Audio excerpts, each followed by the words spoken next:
I really don't like that 1, 2, 3 shit. It's weird. But yeah, I need to go ahead and say this.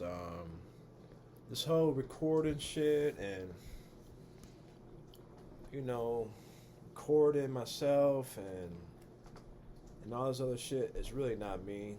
Um, I'm a very introverted person naturally. Um, Never really been the person in the crowd talking and all this and all that. I always been kind of laid back and did my own thing. Um, every now and then I would run with the pack and all that, but obviously with my friends, my close knit friends, I'm very talkative. And that's the thing. When I meet new people and all that, I'm very reserved. I like to observe and see how they are first before I even engage. But with my friends and family, I'm a very talkative person. I can just talk, talk, talk, talk, talk. I'm actually, when comfortable, could be a very outgoing person. But naturally, I'm a very introverted person. So me doing YouTube, this YouTube shit, GoPro shit, recording shit, talking about it, it's naturally not my thing. But I feel like it's important to document this journey, and I think it's pretty cool to be able to watch some of your own shit instead of just always supporting somebody else's, you know. So I'm trying to work on being more comfortable, recording myself, talking in front of the camera and shit like that. I think it'd be a lot more easier if somebody was just recording me and I was just talking, or they was asking me questions. I think it'd be easier. But me holding the camera and doing this and that and worry about stuttering and fucking up and all this other dumb shit, you know, it's just not working. So um, I'm just using this as a time to practice and be more comfortable, you know. It's not the end of the fucking world, but I definitely want to overcome this shit because it's stupid, you know. There's a lot more things going on. It could be a way a lot worse scenario, situation than just recording talking about dogs. I mean, it's stupid. I mean, it's something I always did pretty much my whole entire life. So I just want to be able to document this process that I'm about to endure on. You know, I think it's going to be very interesting. I actually wish I started this shit early on when I first got Sasha, but you know, I didn't really think about it like that. You know, but we're here now, so I definitely want to.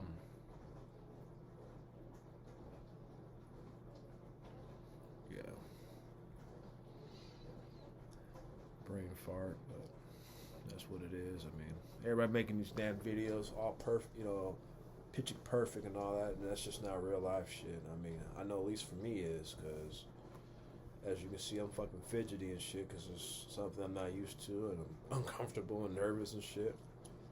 I mean, I think there's nothing wrong with being honest. I mean, everybody act like everything is all good, and everything's not good. Everything is not everything, so I'm just gonna be myself and just, you know, and that's it. I mean, some people may like it, some people don't. I mean, it is what it is. I mean, if you don't like it, don't watch it. But just in here doing this, Sasha's in the bedroom, chilling, sleeping, and all that. But again, like I was saying earlier on, I was supposed to make a video today talking about how did I find an American bulldog breeder and all that, but I didn't because I let the shit overtake me and all that weak shit. But you know, it is what it is. But so yeah, pretty much I use Facebook to start accumulating a bunch of different breeders. You know, I made a whole separate account for my normal account just for dogs, and I just typed in American Bulldog, and then I just literally started going down all the different kennel names and all this, and the breeders and all that. I just started clicking on them, seeing what they had. If I feel like they had, decent dogs, I added them, whatever. And I started this process back in early 2018. I said beginning, January 2018. And I pretty much continued this process for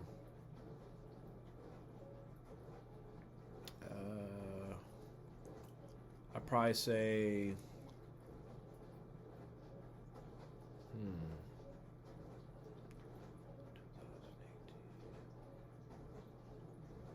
I'd say probably maybe mid 2019, actually.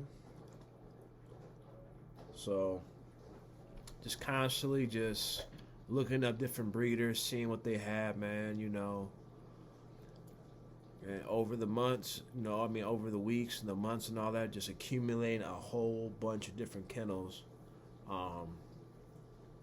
So the main thing I was looking for was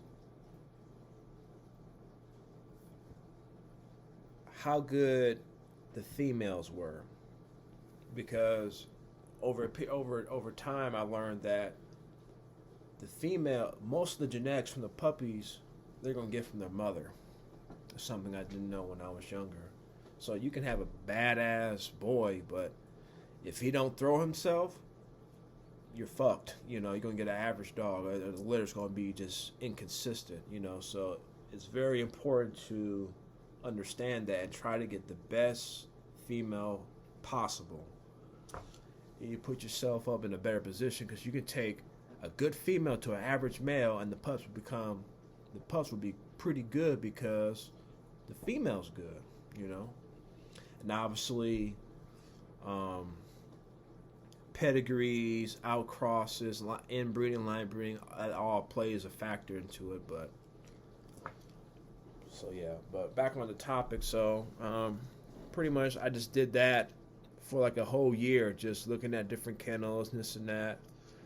So by the time I accumulate a nice amount of different kennels, I started, sending DMs to them, contacting them, inquiring, this and that. But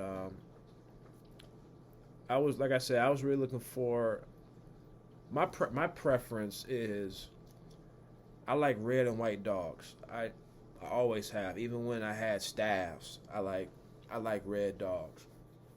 My preference is the dog to be predominantly white with patches of different shades of red. That's just me, Some people don't like that. I mean, that's them, but that's just my personal preference. So, obviously, I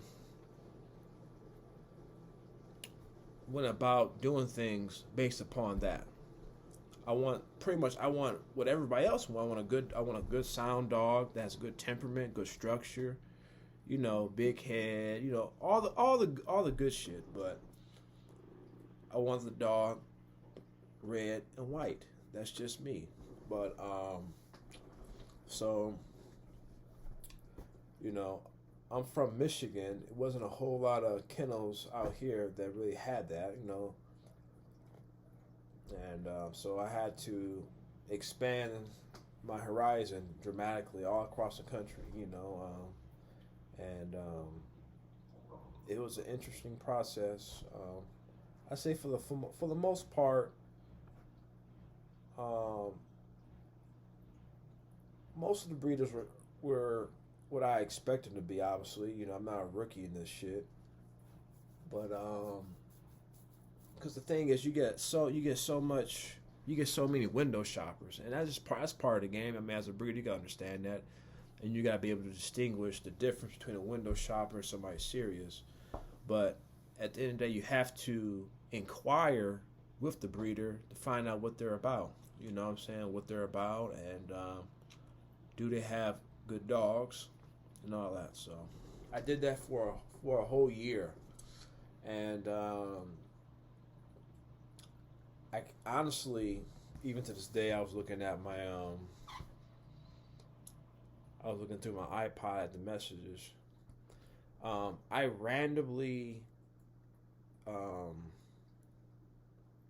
came across Sasha's breeder on literally out the humbug. I remember I came from work. I was having one of those days and shit, and it just popped up, and I clicked on it, and the rest is history. And obviously, I'm speaking about Vigera Bulls, Vigera Bulls kennel breeder Dennis Vigera. So,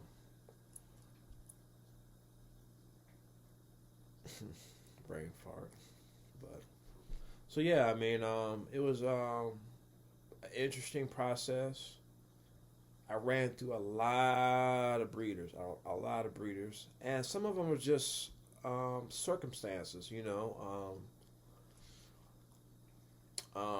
Some people had the dogs that I was looking for, good dogs, but it was the wrong timing. At that particular point in 2018, I wasn't looking for nothing to buy. You know, it wasn't until literally mid 2019 I was actually starting the process of inquiring on future breedings. So I was on the sideline a lot, just observing and seeing, and just learning different shit. And it was definitely interesting for sure. But I'm glad I did that way. Back in the day, it was more so because Facebook wasn't really out like that. I mean, I think it was, but shit. But I was like in the fifth, sixth grade when I was really into the dog shit heavy. But back in the day, it was about the websites. Everybody had a website. So you go on the websites and check them out. Go into Google, type in, whatever, American Bulldogs or Blue Nose Pit Bulls and Staffs and shit like that. And that's how you did it. I did a little bit of that too, obviously. I did a little bit of that. But it seemed like a lot of everybody's using the social media platforms to promote their kennels. So that's where I got most of the inquiries from, is from Facebook. But I actually still have that page. Ronnie Campbell, you look that up. But Sasha's the profile picture. But yeah, so it was definitely interesting. Fast forward to mid 2019, I would say what? Let me see. I would say probably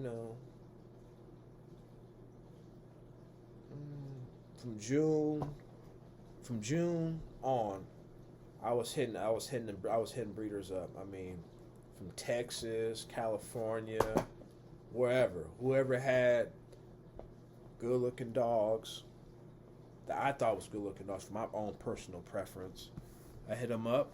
I was seeing what they was about.